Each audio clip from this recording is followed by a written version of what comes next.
For over half a century, humanity has looked back at those iconic footprints left in the lunar dust and whispered a single word to ourselves, soon. Right? We were promised a return. We were promised that Artemis III would be the grand climax, the mission that would finally plant American boots back on the lunar South Pole. But the reality is harsh. Spaceflight is not an exercise in nostalgia. It is an unforgiving calculation of risk, timeline, and ultimately, survival. They reveal how, behind closed doors, NASA just made its most radical tactical pivot in literally decades. Artemis III has been fundamentally reinvented. The mission to land on the moon has suddenly become something entirely different, and we're going to break down exactly what that means for the future of space exploration. Okay, let's dive into this. Here is our roadmap for today. 1. The Artemis III pivot. 2. The move to orbital testing. 3. Prioritizing astronaut safety. 4. NASA's new strategic posture. And 5. Meet the Iron Vanguard. What we're analyzing here are actual internal strategic directives, and the overarching message is fascinating. Speed requires absolute caution. NASA realized that rushing blindly toward the lunar surface, simply too dangerous, without first proving out the incredibly complex hardware that's actually going to get us there. Section 1. The Artemis III pivot. Let's explore how this grand climax is changed. The contrast here is just stark. The old plan was that grand climax, right? Planting American boots back on the moon. But Artemis III is no longer charting a course for the lunar surface. Instead, the new plan locks a crew of 4 into a 2-week, high-stakes crucible right in low Earth orbit. It's kind of like deep-sea testing a submarine in a controlled harbor before braving the Mariana Trench. It's a massive shift away from immediate glory and toward rigorous, unforgiving systems testing.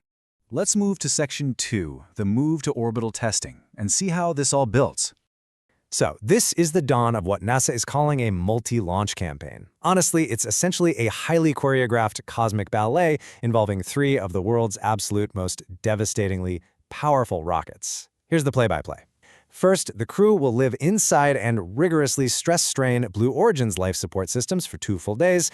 Then they detach, and then they do the whole shebang all over again, this time docking with SpaceX's towering Starship version 3.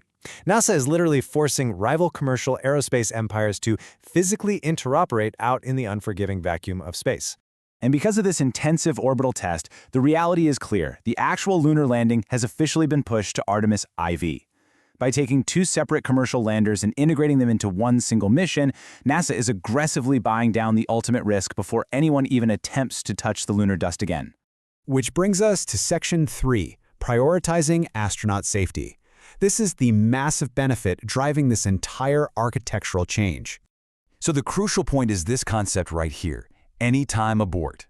By completely reorganizing the mission architecture to test everything in Earth orbit first, NASA is handing future astronauts a priceless safety valve. It means that when they do eventually head to the moon, they're going to have a proven system that allows for immediate escape and a direct return from the lunar surface if things go wrong. Absolute game changer. To really understand how they achieve this safety, look at how the Artemis IV flight architecture was just quietly torn up and rewritten.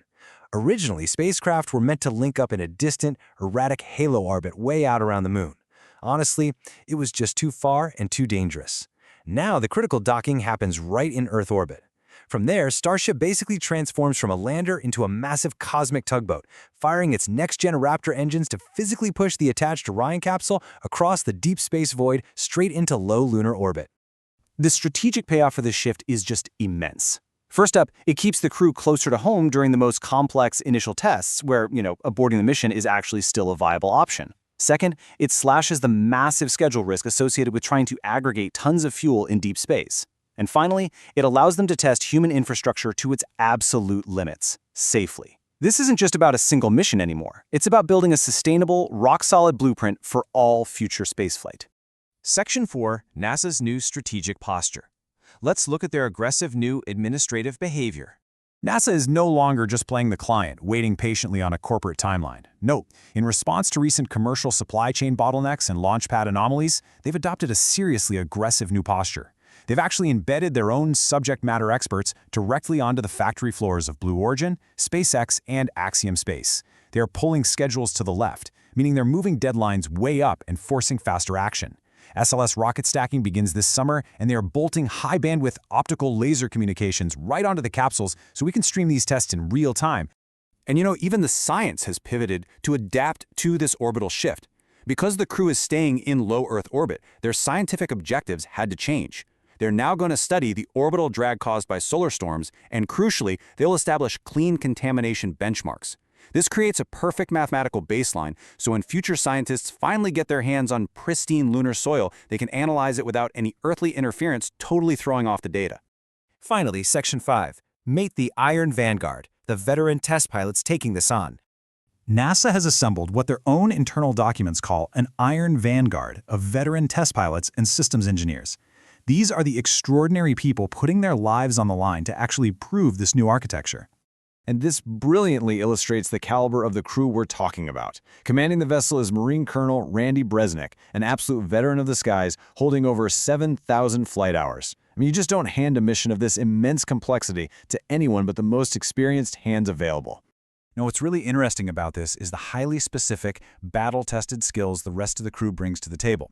At the controls is ESA's Italian Air Force Colonel Luca Parmitano. He is a legendary astronaut who literally stared down death when his helmet flooded during a spacewalk, surviving through sheer, unshakable calm. They're flanked by mission specialist Frank Rugo, America's record-holding long-duration spacefarer, and Andrew Douglas, a brilliant Coast Guard systems test engineer.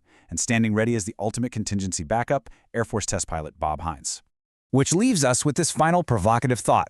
Artemis III is no longer a simple replay of Apollo. The pivot to orbital testing and the absolute prioritization of astronaut safety make this the complex, highly dangerous foundation of our entire interplanetary future. We aren't just figuring out how to visit the moon anymore. We are literally learning how to survive the cosmos. So, looking at the sheer scale of this orbital shift, are we ready?